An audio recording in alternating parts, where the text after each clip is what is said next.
you guys think of that test? Well, it was easy for me because I studied. What about you? It was pretty easy because it was basically about the comparison between Apple's, Macs, and PC. True, true. What about you, Justin?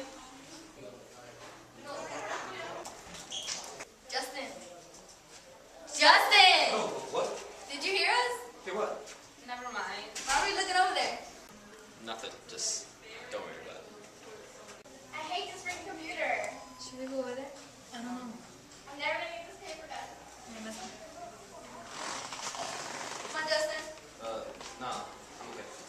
We're supposed to help people with computers. And plus, if you help her out, you guys might talk more. Hey, what's wrong? I don't know, my computer keeps messing up.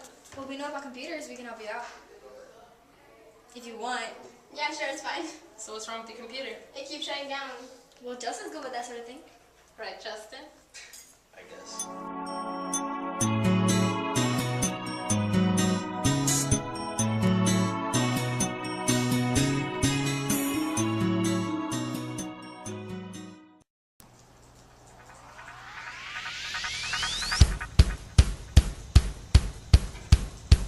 Hey class, we got a new student.